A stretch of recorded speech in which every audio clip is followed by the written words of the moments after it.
Hey guys, what's going on? Adam here with Indie Farm Life. Over at the farm today, figures right, and a couple days ago I got a bunch of loads of dirt and stone, or I guess dirt and concrete, hauled in here behind me for this driveway, and you'll see there's a lot of concrete in it. So I think today I'm going to grab the 580 and kind of rip through that a little bit and see, you know, some of those can be useful around the farm.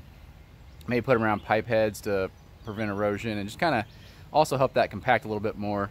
They're going to bring me a number of loads yet this week, so I'm going to kind of stake off areas where they can dump them and whatnot while I'm not here. So just a day of various projects at the farm. Going to be using the 580 and the 4052R to get some stuff done. Here we go. I'll walk down here real quick and kind of show you the size of some of these pieces of concrete I'm talking about.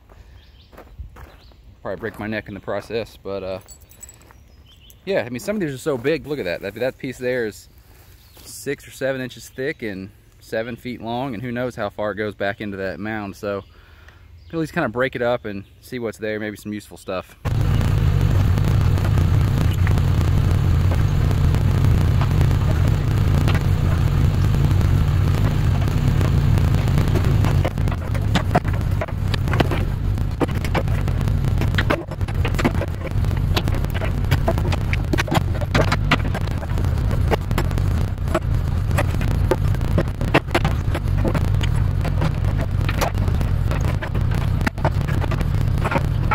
Some of you guys may think I'm crazy for even messing with some of this concrete. I mean, it's just concrete, right? Like, how valuable can it be?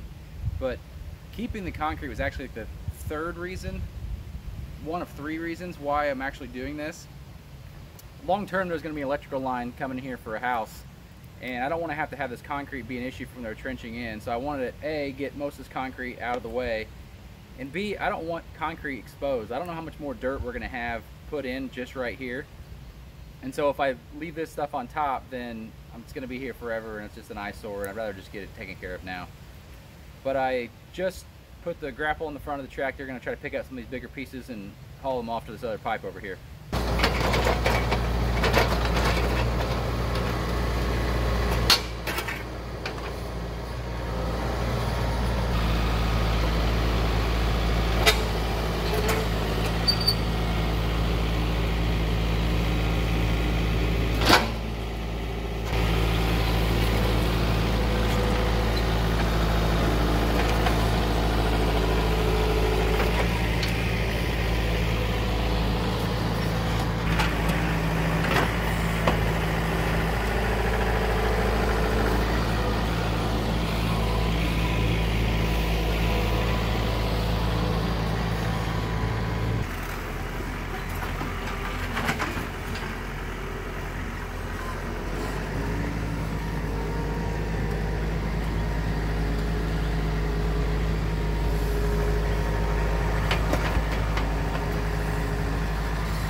I've only got a couple more to move, but before I do, I want to just talk about this grapple for a second.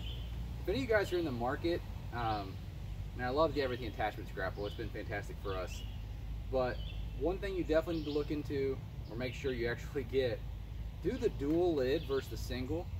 It's pretty incredible. So not only can you get uneven loads clamped, you know, if you have stump on one side and brush on the other, what's nice is that when you have objects to push against, you can actually offset the clamp to be one open, one closed, so that you can kind of get it into a nice tight position. So like for instance over here I had one rock, and you may have seen it. It was kind of a misshapen rock with an end up here and a small end down here, but there was a rock above the top, so I had to kind of slot this one in. These lids, they don't move together, they only move whenever they have pressure against the line. So if I were to stand here and hold this from closing, this one would close first all the way before this one would go. Path of least resistance, just like water, the fluid goes to the line with the least resistance. So if you have something holding one of these in place, the other clamp's gonna close first, which if you have the right situation, you can kind of feather one open or closed and then use that to your advantage to pick up uneven objects. If it's brush, it's no big deal, you can crush it, but you can't do that with these rocks.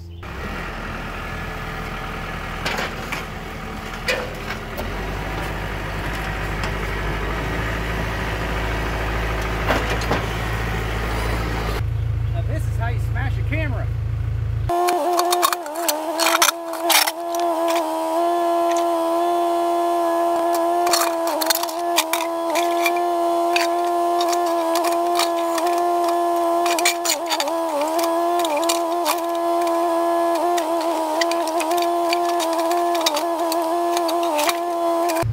That curl cylinder is leaking like a sieve. Probably need to repack that one, huh guys? And gals. Whoever wants to repack it can come do it. Bucket though is a little bit damp.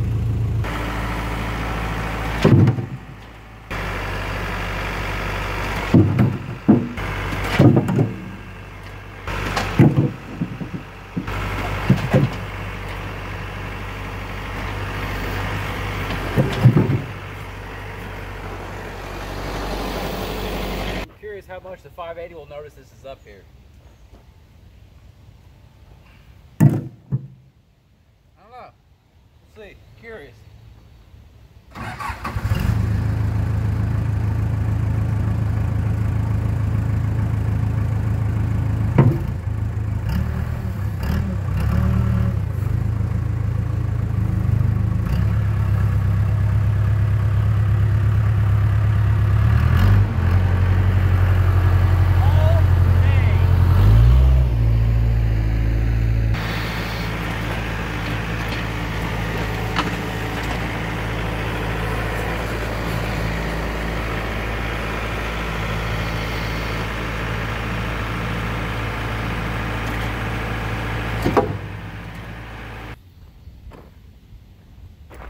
This is like farm Tetris.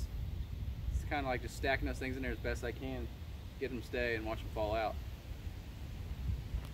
A lot of you guys might argue there's a more efficient way to do this, and there probably is. You know, I could have just thrown them out here, maybe scooped them up with the backhoe and the bucket itself. But then again, I don't know if I would have got that many. They would have probably just slid quite a bit.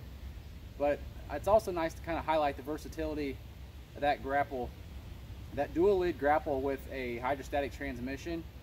You can be pretty surgical with a very large piece of equipment. Yep, they're heavy.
Hey guys, I apologize for the abrupt end of that video there.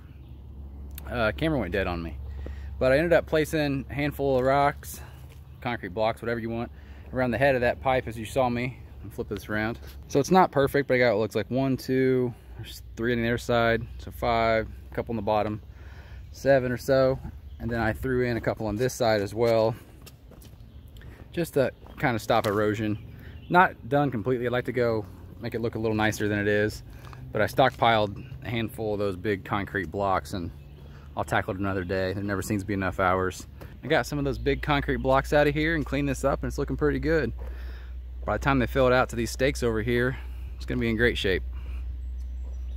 I gotta say, the more I use that grapple, the more impressed I am, and also I just can't imagine ever not having it. Its utility is amazing. As promised, there's always things going on at the farm. Appreciate you guys watching. Hit that subscribe button, the like button, and check back for more videos because we got more things going on yet this summer. Take care, guys.